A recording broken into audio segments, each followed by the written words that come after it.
네, 오늘 본문의 말씀을 가지고 우리가 복음을 증거함에 있어서 또 우리가 좀 생각해 봐야 될 문제들을 좀 같이 나눴으면 좋겠습니다. 우리가 지난 주일날 우리 오예배 때 교구별로 이제 흩어져서 또 복음을 전하시고 하셨는데 어떠셨습니까? 우리가 뭐 매주 토요일 날 그동안 우리 40일 캠페인 하기 전에 토요일마다 복음을 증거했지만 때로는 어떨 때는 복음을 좀 달게 받는 분도 있지만 때로는 복음을 전함으로 인하여서 거기서 오게 되는 여러 가지 어려움들, 고난들을 만나게 되어집니다. 우리가 복음을 전한다라고 할 때 항상 양면성이 있는 것 같아요. 복음이 바르게 전파되는 곳에서는 뭐 은혜와 영광이 드러나지만 또 다른 한편으로는 복음 때문에 고난과 고통이 나타난다라는 겁니다.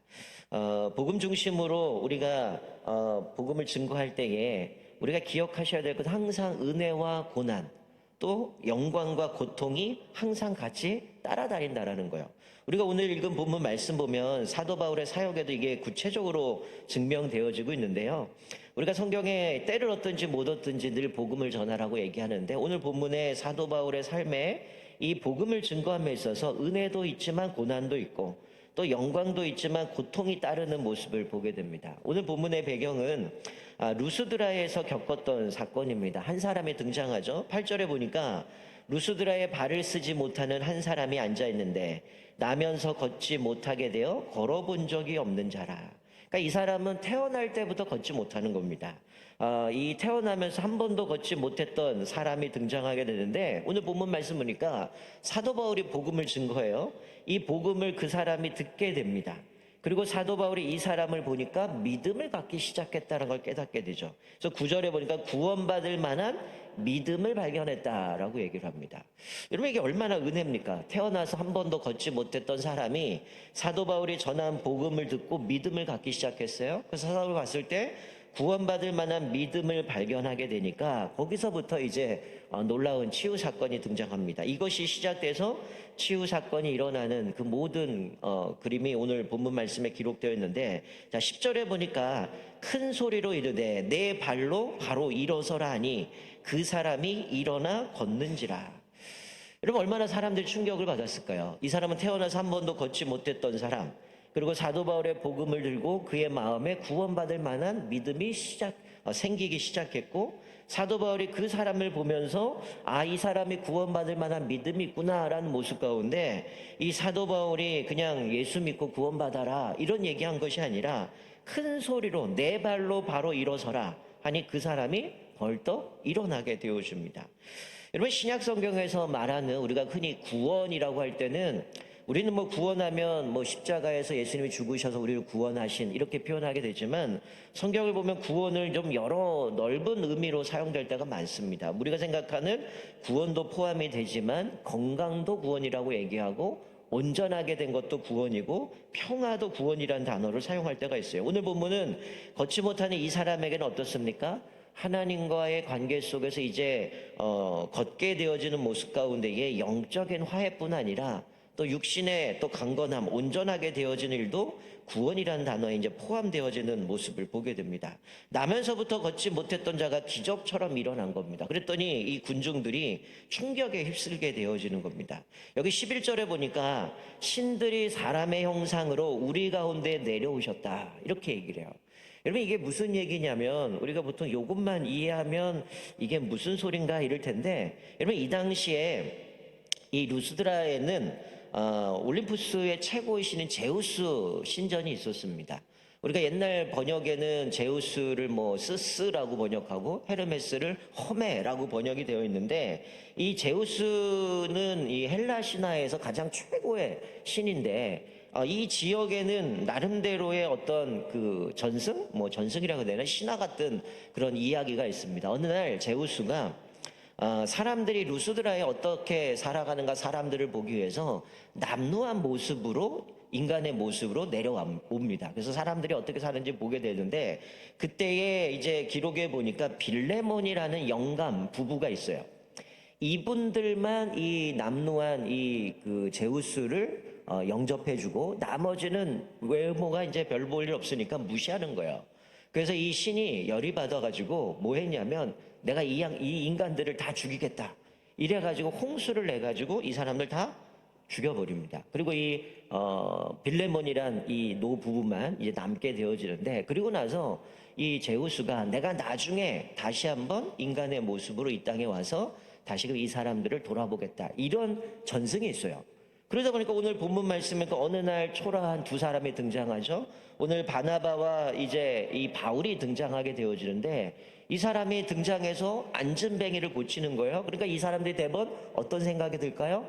자기들 그 지역에는 제우스 신전도 있고 또 제우스를 섬기는 신이 있는데, 이 바나바를 봤을 때는 어떻습니까? 우리가 잘 알다시피 뭐 바울은 뭐 직접 우리는 보지 못했지만 대머리였다라는 얘기도 있는데, 이 바나바는 우리가 잘 알다시피 성정도 온유하고 이런 모습 가운데 제우스라고 얘기하고, 좀 볼품없고 머리도 벗겨지니까 이제 헤르메스라고 이제 얘기를 하는 사람들을 보게 되는데, 이들이 안전뱅이를 고치는 모습을 보면서 이들이 번떡 떠오른 거는, 그래, 예전에 그 전승이 있었던 것처럼 바로 이들을 보니까 그렇게 다시금 제우스가 왔구나. 그리고 이 모습을 보면서 옆에 있는 바울을 보면서 얘는 헤르메스 거다, 이러면서 이들을 맞이하게 되는 겁니다. 그러니까 이 강렬한 인상을 받은 사람들이 뭘 갖고 와요? 소와 화환을 가지고 와서 이들에게 제사를 하려고 하는 겁니다. 그러자 바울과 바나바가 어떻게 합니까? 14절 15절에 보니까 두 사도 바나바와 바울이 듣고 옷을 찢고 무리 가운데 뛰어 들어가서 소리 질러 이르되, 여러분이여 어찌하여 이러한 일을 하느냐? 우리도 여러분과 같은 성정을 가진 사람이다, 이렇게 얘기를 하죠. 왜 우리한테 마치 신을 보는 것처럼 하느냐? 우리도 똑같은 인간이고 똑같은 성정을 가진 사람이다라고 얘기하면서 말하고 있는 겁니다. 여러분, 우리가 여기서 깨닫는 게 뭘까요? 복음의 능력이 강력하게 나타날 때 우리가 취해야 할 자세가 뭔가를 보여줍니다. 여러분, 사실 우리가 복음을 증거할 때 뭐 사도 바울과 같은 또 이 바나바와 같은 놀라운 역사들이 일어나요. 그 과정 가운데 정말 우리가 서두에 말씀드렸던 것처럼 영광, 또 어떤 이 하나님의 은혜들이 드러나기도 하지만 또는 고난과 시련도 등장하게 되어지는데, 여러분, 우리가 마귀가 우리를 핍박하는 것만은 아니라는 거죠. 마귀가 교묘하게 우리를 미혹하는 방법 중에 하나는 심각한 우리의 마음들을 교묘하게 이용해서 그것으로 하여금 넘어뜨리는 모습을 보게 됩니다. 이렇게 복음의 능력이 강력하게 일어날 때 사람들이 어떻게 했어요? 마치 제우스다, 헤르메스다라고 하면서 이들에게 마치 영광을 돌리고 이 사람들을 마치 신처럼 제사를 드리려고 하는 순간에 마귀는 어떻게 해요? 이거를 우리를 놓치지 않고 우리를 교묘하게 마치 내 어깨에다 좀 힘도 들어가고, 야, 그래, 내가 좀 잘했나 보다, 이러면서 모든 영광들을 가로치려고 하게 하는 그런 모습보다 우리를 넘어뜨릴 때가 많다는 거죠. 여러분, 사도들이 사람들에게 어떻게 보면 최고의 추앙을 받습니다. 최고의 존경을 받게 함으로써 어떻게 보면 하나님이 아니라 개인을 숭배하도록 마치 바나바와 바울이 신처럼 떠받들면서 사람들이 존중해주고 뭔가 신처럼 추앙해가는 모습 가운데에 어떻게 하는 거예요? 이 과정을 바울과 바나바를 보면서 마귀가 치고 들어가는 겁니다. 이것들을 통해서 어떻게 하는 거예요? 하나님이 받으실 영광을 뺏어갈 뿐만이 아니라 복음의 능력을 상실하게 만들도록 마귀가 교묘하게 이것들을 파고 들어가는 모습을 보게 돼요. 자, 그런데 오늘 본문 말씀해 보면 어떡합니까? 바울과 바나바는 이것을 바로 깨닫고 자기들은 우리는 똑같은 사람이다, 오직 하나님께만 집중을 하면 믿음으로 나가는 모습을 보게 돼요. 자, 여기서 우리가 기억해야 될 것은 뭐냐면 우리도 그렇다는 거죠. 우리가 복음을 증거할 때에 특별히 마귀가 우리 끊임없이 전도를 회방하는 모습 가운데 나갈 때도 있지만, 우리가 복음으로 살고 복음으로 살아내기 위해서 살아가면 반드시 열매들이 드러나요. 우리가 때로는 복음 전함을 통해서 가끔은 그렇잖아요. 전도하는데 전혀 믿을 것 같지 않은 사람이 예수 믿는 거 보면서 괜히 이거 정말 하나님의 놀라운 역사다, 이렇게 가면 좋은데, 때로는 착각할 때가 많아. 내가 뭔가 좀 잘했나 보다, 내가 좀 뭔가 이렇게 했나 보다, 이런 생각으로 흘러갈 때가 많이 있지만, 조심해야 될 것은 뭐냐면 우리가 늘 복음 전하는 것, 우리가 예수로 살아간다고 할 때에 우리가 기억할 것은 우리가 한 것이 아니라 철저히 뭡니까? 성령의 역사라는 거죠. 우리가 사도 바울이 고백했던 것처럼 아볼로나 뭐 자기를 비유해 가면서 뭐라고 해요? 결국 씨를 맺게 하는 건 하나님이라고 얘기하거든요. 근데 우리는 뿌리고 물을 주는 사람한테 자꾸 집중합니다. 야, 저 사람이 뭔가 뛰어나구나, 저 사람이 저렇게 열심히 해서 이런 결과를 맺었구나, 그래서 저 사람에게 집중을 합니다. 그러니까 사실 한국교회에 수많은 뭐 전도 세미나들이 많이 있지만 가끔 볼 때는 좀 의아할 때가 참 많아요. 정말 그렇게 복음에 대한 열정들을 가지고 살아가는데 이 얘기를 듣다 보면 하나님께 집중되기보다는 자기에게 부각이 되고 자기가 얼마나 몇 명을 전도했고 몇 명을 이렇게 했고 이거에 초점을 맞출 때가 많다는 거죠. 왜 많은 사람들이 타락하게 될까요? 왜 교만하게 될까요? 이 사건과 똑같은 거예요. 하나님의 놀라운 역사 가운데에 그것에 하나님 앞에 집중하기보다는 그것을 자기가 가로차게 되는 거죠. 여러분 이사야서나 예레미야나 말씀을 보면 하나님께서 뭐라고 얘기합니까? 내가 받을 영광을 우상에게 주지 않는 걸 허락하지 않는다고 얘기했잖아요. 하나님이 받으셔야 될 것을 우상에게 돌린다든지 아니면 하나님이 받으셔야 될 것을 내가 가로챈다면 그것은 이미 하나님 앞에서 그것은 아주 불순종이고 이미 자기가 하나님의 자리 위에 올라서 있는 모습을 보게 되어진다라는 거죠. 우리는 살면서 대부분 제가 이런 얘기를 하면 남의 이야기 좀 생각합니다.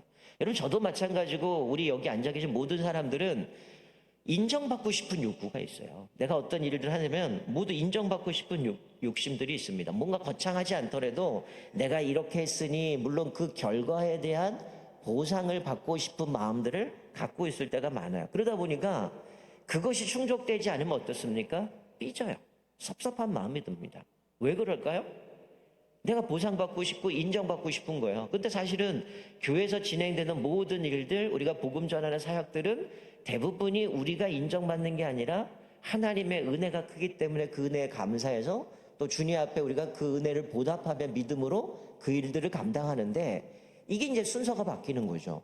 그러니까 마치 하나님의 은혜로 가는 게 아니라 내가 이렇게 했기 때문에 하나님이 나에게 뭔가를 주셔야 되고 사람들이 나를 인정해 줘야 되고 내가 이렇게 했으니 저 사람보다 좀 더 나은 것 같고 이런 모습으로 흘러가면서 어떻게 돼요?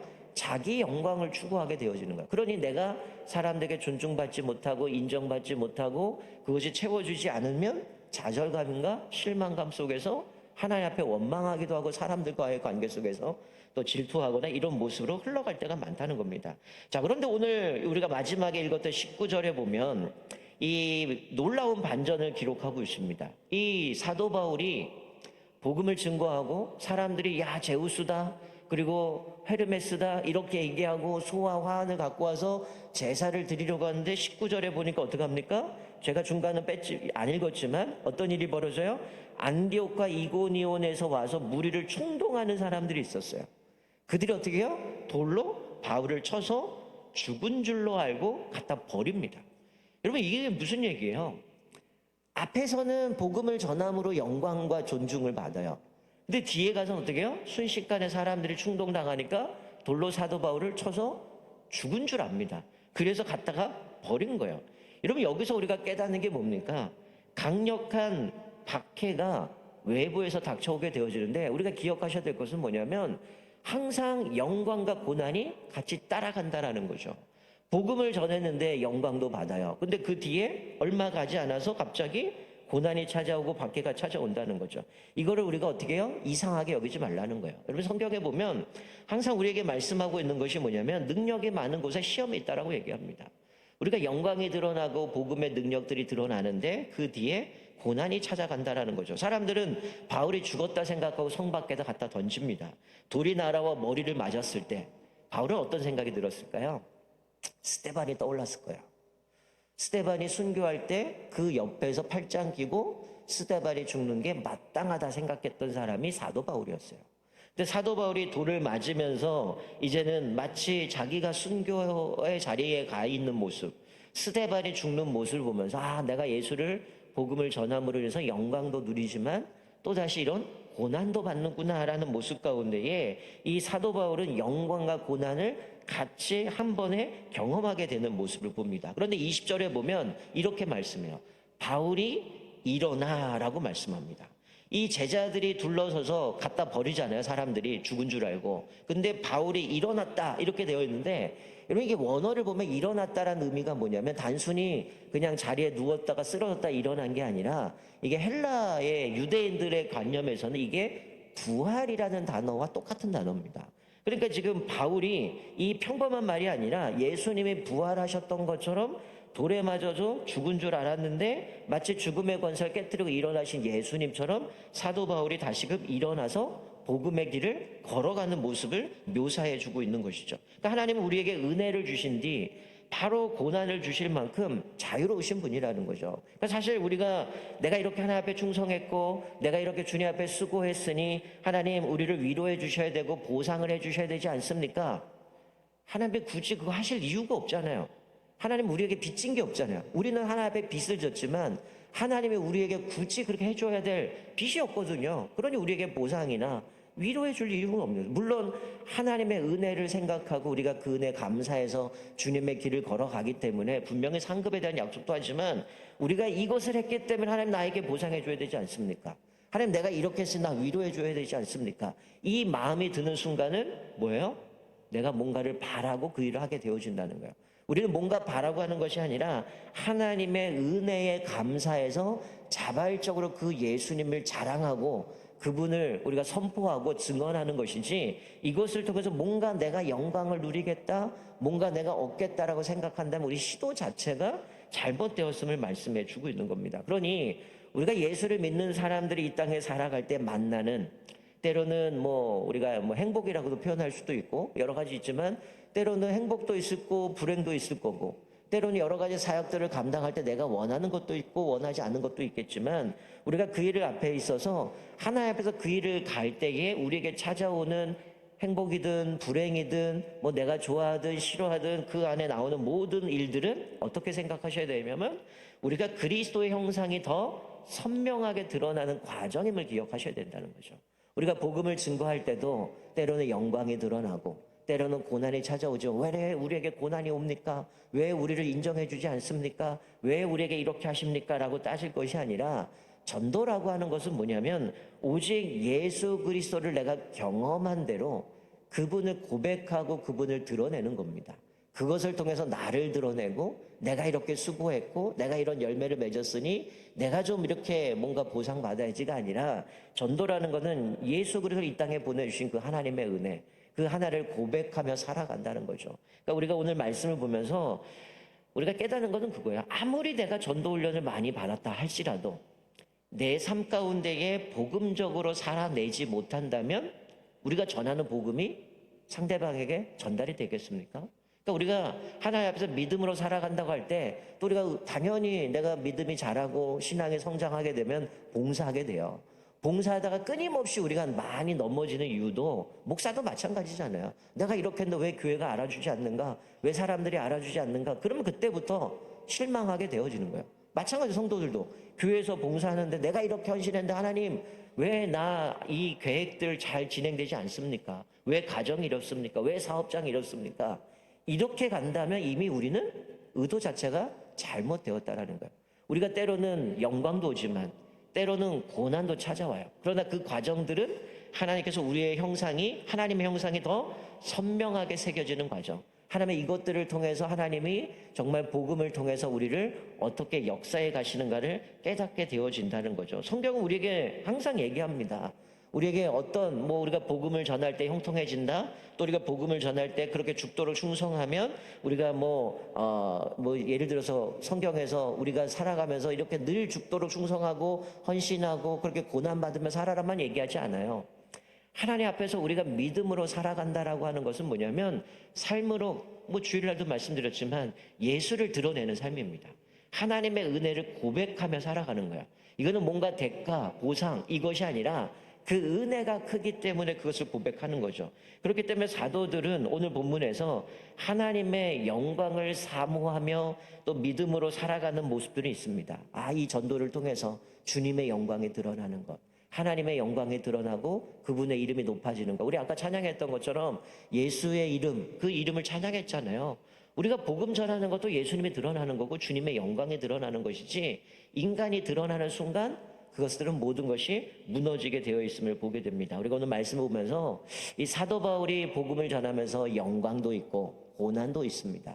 우리도 마찬가지예요. 우리가 신앙생활함에 있어서 늘 두 가지가 같이 따라가게 되지만 왜 하나님 영광만 있어야지 고난이 옵니까? 이게 아니라 우리가 이것들을 기억하면서 늘 전도함에 있어서 특별히 이 양면성이 있다함을 기억하면서 아마 어쩌면 주일날 전도하신 분들 또 주중에 전도하신 분들 가운데 어쩌면 영광보다는 고난이 부딪힌 분들이 많이 있을 거예요. 아, 내가 전도하는데 이 사람이 반대하고 나에게 욕을 하고, 아, 내가 정말 창피도 당하고 이랬는데 이거 계속 전해야 되나? 이런 마음도 드는 분도 있을 거예요. 그러나 우리 기억하셔야 될 것은 두 가지가 항상 양면성으로 간다는 걸 기억하면서 우리가 뭔가를 주님 앞에서 믿음으로 살아낼 뿐만이 아니라 이것은 주님이 우리에게 땅끝까지로 내 증인이 되라. 우리가 예수님 오시는 그날까지 우리 사명을 가지고 가야 되는 부분인데, 특별히 우리가 오늘 말씀을 기억하면서 영광만 바라볼 것이 아니라 또 우리 고난도 생각하시고, 또 무엇보다 그 고난 속에서 있지만 오늘 사도 바울은 돌에 맞고 죽은 줄 알고 버렸지만 다시금 일어나요. 다시금 일어나서 또다시 복음을 증거하며 갑니다. 그 이유는 하나님의 은혜가 크기 때문이라는 거죠. 아, 내가 전도했는데 사람들에게 무시당해서, 전도했는데 내가 사람들에게 창피당하고 사람들에게 욕먹었어. 아, 이제 내 두 번 다시 전도 안 할 거야. 이것이 아니라 또다시 가는 겁니다. 왜? 이 복음 증거하는 일에, 하나님의 일을 감당하는 일에 영광도 있지만 또 고난도 있다는 걸 기억하시고, 고난 때문에 이것들을 포기하거나 원망하거나 불평하는 것이 아니라 늘 이 양면성을 기억하면서 우리 진정한 복음 증거하는 자로 믿음으로 살아냄으로 인하여서 어떤 상황이든 때로는 하나님의 영광이 우리에게 보여주신다면 그때는 아, 하나님이 하셨습니다. 내가 영광 받을 게 아니라 주님께 영광 돌리고, 또 고난이 찾아오면 아, 이 복음에 또 이 고난이 찾아오지만 이 양면성이 있음을 기억하면서 비록 사도 바울이 여기서 뭐 돌에 맞고 끝나지만 나중에 가선 그곳에 놀라운 역사들이 일어나는 것을 기억하면서 내가 뿌린 그 복음이 지금은 열매 맺지 못할지라도 하나님 반드시 열매 맺으시는 그 은혜를 기억하면서 고난과 영광이 양명성이 있음을 기억하면서 끝까지 복음 증거하는 자로 살아가시기를 주님의 이름으로 축원드립니다. 아멘. 우리 같이